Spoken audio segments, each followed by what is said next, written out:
Right, thank you.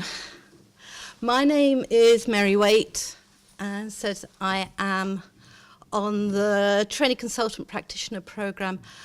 I see myself as the most junior member because I'm the most recent person to step onto the programme.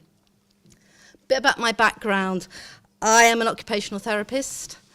I have worked predominantly with people with learning disabilities, and since 1997 I'd been working in Bracknell, the home of the roundabout, working primarily, start off with the reprovision out of Churchill House, so moving people from long stay hospital into the community, and then in the community learning disability team.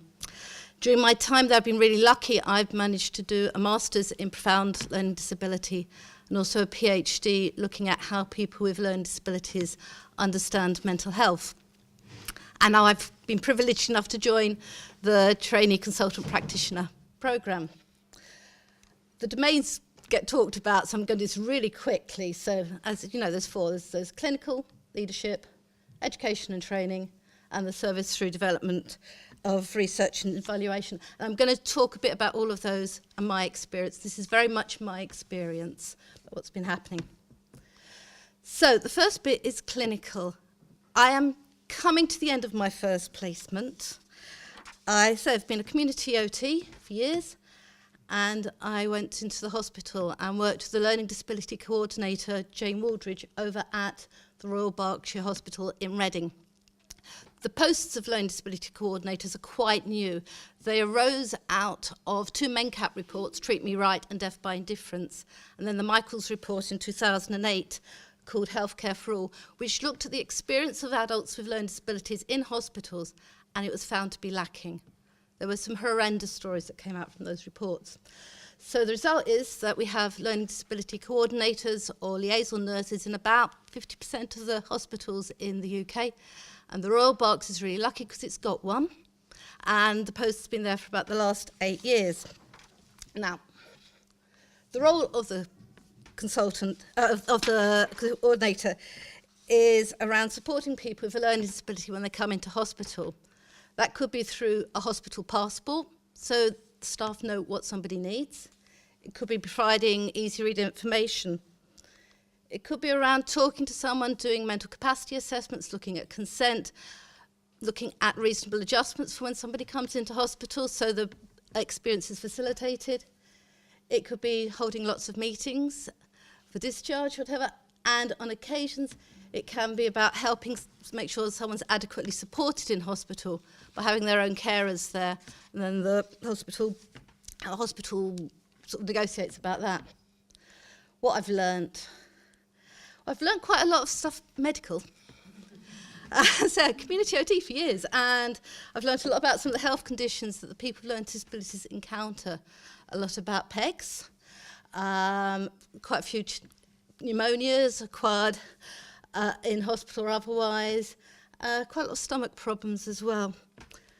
Reinforced information and knowledge about diagnostic overshadowing, working saying, well, just because someone's got a learning disability doesn't actually mean that's how they normally present, and we've got to look further into the reasons why they are here in hospital.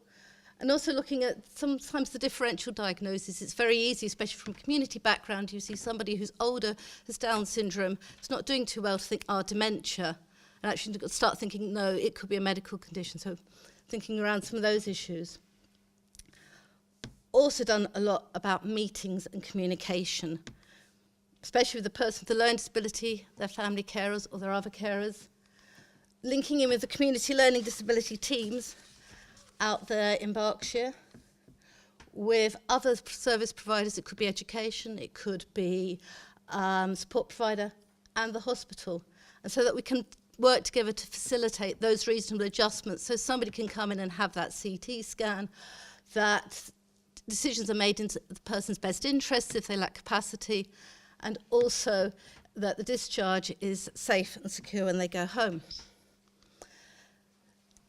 I was at this point going to say, and there's a poster for my QI project, but my poster's got lost in the ether. So I'm afraid that's most you're going to see of it. But my project has been around looking at improving the experience of people when they come into hospital by looking at having something to do. having some activities. It's something I'd discussed with Jane and myself, and she is quite enthusiastic about us trying to get a resource together so that when people come to hospital, they're not sat on their beds fiddling with the remote or just lying there looking bored. And it's stressful and boring enough for any of us to go into hospital. It's a lot harder when you've got a learning disability and you haven't got some of those resources that the rest of you can't pick up a book and read. You can't work out the television.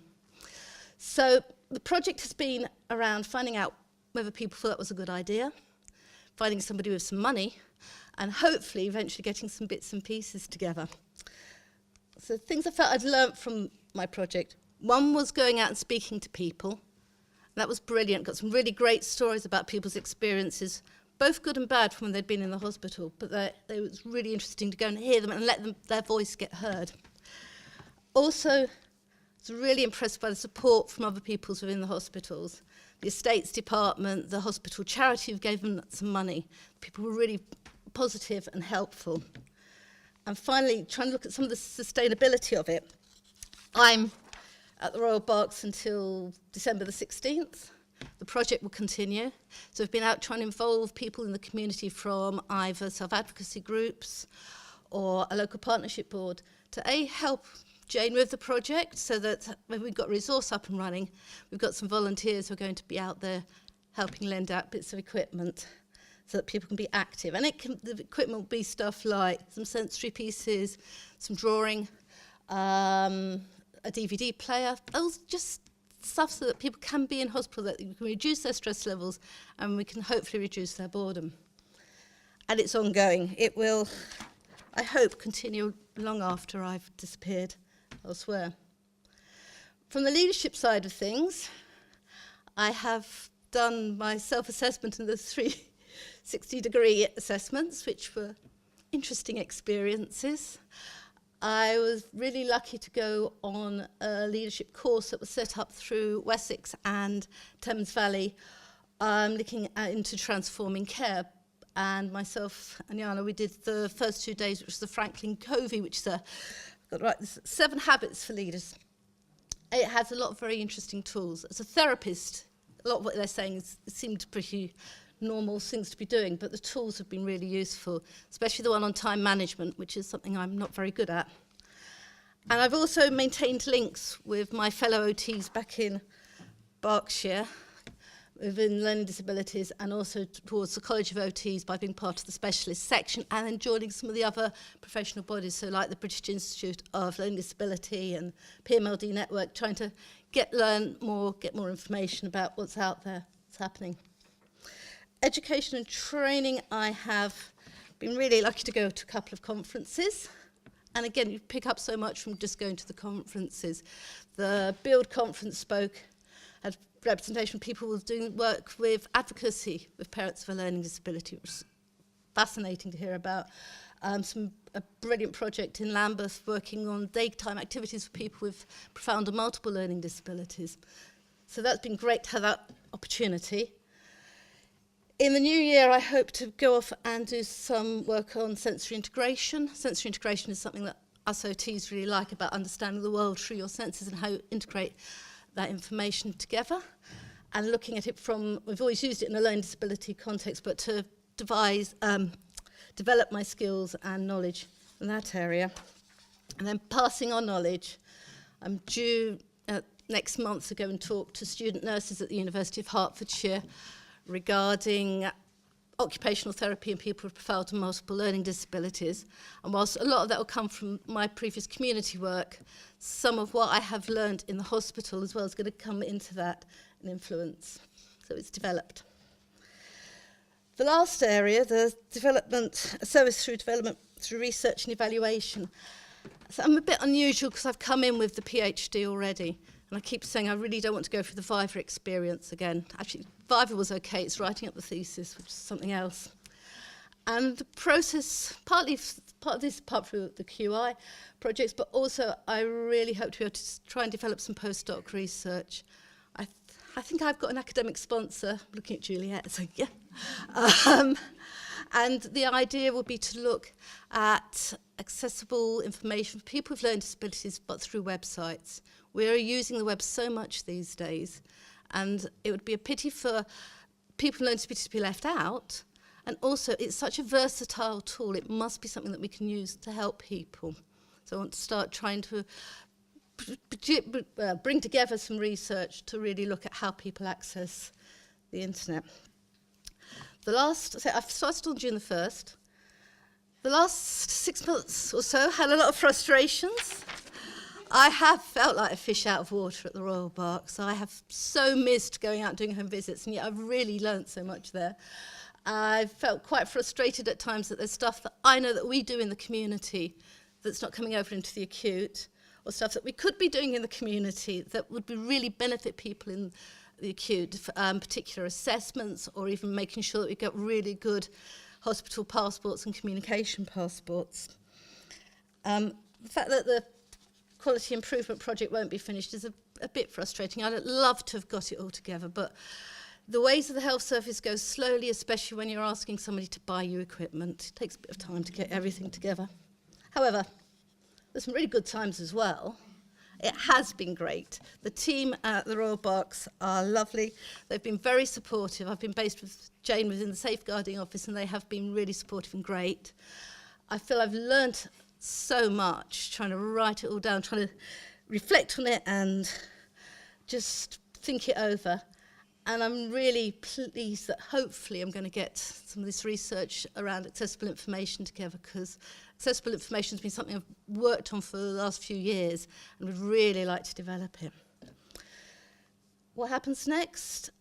I'm off to CAMS, across the road from the Royal Berks, in January next year. There'll be a whole new ball game, but it's great. So that's it. Thank you very much. So I'm Yonna Wood, and I'm a speech and language therapist and trainee consultant practitioner. I started on this programme 7 months ago in the route in learning disability and mental health, and I believe I'm the first speech and language therapist to come onto this type of programme as well. So in this presentation, I'll be sharing some of my experiences over my first clinical placement and some of my other areas of learning and development since I've been on the programme. I was particularly drawn to this programme because of the opportunities that it offered for me to develop my skills in a number of different areas. I specialised in the area of autism spectrum disorders really early on in my career, and then since then I've continued to specialise even further within that clinical area. So my current specialism is in the diagnostic assessment of young children and people for autism spectrum disorder, and in the early communication intervention of children with autism as well. So I was really keen to come onto the programme, as it would give me a chance to start broadening some of my clinical experiences and clinical skills, and to develop some of my other areas, so for example service improvement and leadership skills as well. So my first clinical placement was in an assessment and treatment unit for adults with a learning disability. So the people on the unit experienced a number of difficulties in addition to their learning disability. So they often had a mental health condition, physical health problems, an autism spectrum disorder, behaviour such as self-harm and aggression towards others, and then a whole range of communication difficulties as well. So the core clinical skills that I needed to use in this setting were to a great extent already within my clinical experience, but everything else around me was very new, and it was a very steep learning curve for me.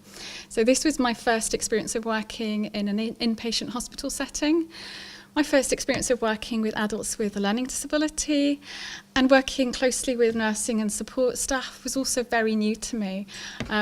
Working within legal frameworks such as the Mental Health Act, the Mental Capacity Act, and learning all of the jargon and terms around those areas as well was an awful lot to learn.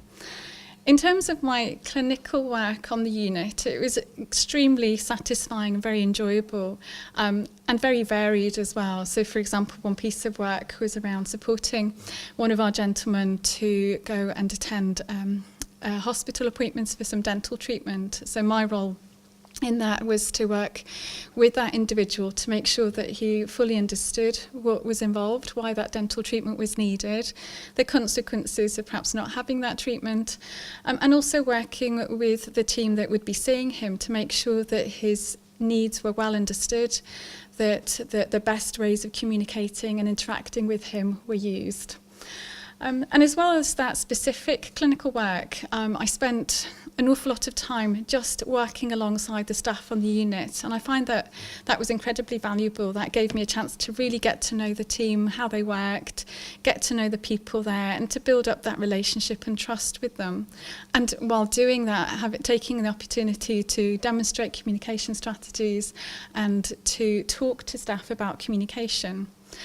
I started at the service at a very, very challenging time for the team. They'd been inspected by Care Quality Commission and had been rated overall as requiring improvement and rated as inadequate in some areas. So there were a huge number of changes going on for the team and an awful lot of pressure for them to improve their practice. One of the main areas of concern that the CQC inspectors raised was that the staff didn't have the skills they needed to communicate effectively with people with a learning disability. And that formed my service improvement project for that first placement, which I'll come on to in a moment. So as well as the clinical work on the programme, I've been developing my own academic skills and continuing to provide support and training to others. So I've registered on the doctorate in clinical practice at the University of Southampton, and my research is going to be exploring the views of families who attend for an autism spectrum disorder assessment for their child but don't get a diagnosis. That's come from my clinical practice and my experience that these are often the families that are found least satisfied with the assessment process and least satisfied with the outcome, and are quite challenging for services to offer that support without a clear diagnosis that we can direct them onwards with. I've been able to carry on with my teaching at Reading University, so I'm a visiting lecturer there on the undergraduate speech and language therapy programme, and I've also developed some good links with the mental health team for adults in Berkshire. So I was invited to present at a conference for adapting therapies for adults with ASD. And my quality improvement project had a very strong educational focus on supporting the team to develop their use of communication strategies on the unit. Okay, so leadership development. This is probably the area that I felt that I've had the steepest learning curve. Although I have had some experience of leading services in the past, I hadn't had any formal training in that area. So the bottom of the pyramid here shows the main things that I found very supportive over the last 7 months. So leading innovative services for quality improvement is a doctorate module at the University of Southampton that I completed back in June. And that was incredibly useful for getting a good grounding in some of the theories around this work. And the parts that I found particularly useful for my clinical project was around understanding organisational cultures and in analysing organisations' readiness for change as well. I also attended the Franklin Covey 7 Habits of Highly Effective Managers with Mary, and that gave me some of the practical tools that I needed. And then the 360 feedback gave me a chance to reflect on my own leadership skills, but also to get an understanding from other people how I came across in leadership positions over the last few years. And I felt that all of those 3 areas coming together was incredibly useful: the theory, the practical skills, and that self-awareness. And then the quality improvement project was my time to try and apply some of those skills and to reflect on my progress. Okay, so on to the quality improvement project. So as I said, my placement was in an assessment and treatment unit for people with a learning disability, where the Care Quality Commission had found that staff didn't have the skills needed to communicate effectively with people. So there are a whole range of ways that people with a learning disability's communication can be supported. So it could be supported through objects, pictures, photos, and signing. I decided to focus on signing for this project as it's a very effective way of supporting a range of communication difficulties. It's quick and easy to use. You can use it alongside your natural spoken language, and it can be as simple as, do you want a drink? Are you finished? My focus was on engaging with the staff to develop their capability, their confidence and their skills. Some staff had had some signing training in the past but hadn't gone on to use the signs in their everyday practice. Other members of the team hadn't had any training at all in the use of signing. And so I felt that the team needed some support to develop their skills, but also to help them to apply those skills, because what I sensed was a very low morale and very low confidence levels as well. The project had a working group, so I established a working group and all staff were invited to participate in that group. That was probably the most successful part of the project for me. I was really impressed by the amount of knowledge, the skills, and the passion that the staff had. And I felt my role was very much as a facilitator to give people that space and that time to come up with ideas, to think them through, and then to put them into practice. As well as the working group, a whole day of training was provided for all of the staff at the unit. A large part of that was around thinking as a team, what did we want to provide people in terms of the service and communication, and creating a vision for what we wanted to do and why that was important. Why was it important for the people that we work with?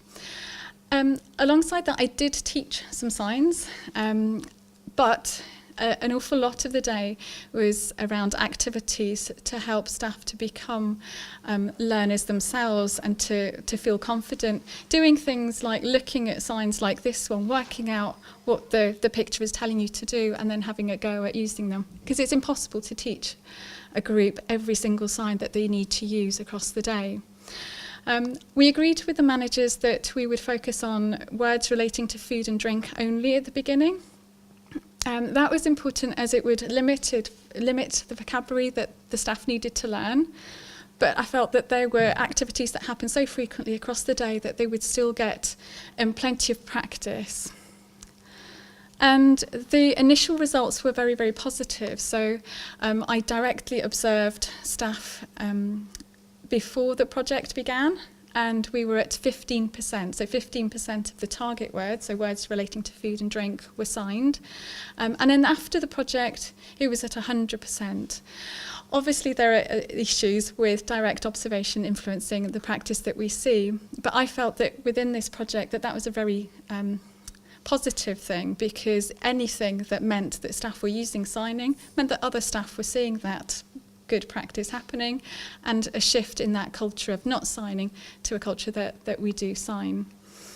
So as well as the positive results on the audit so far, there was some anecdotal evidence that was emerging. So I heard about a support worker who had taught one of our gentleman's brothers to sign with him, and that had never happened before, and they had a very positive interaction and really positive response to that.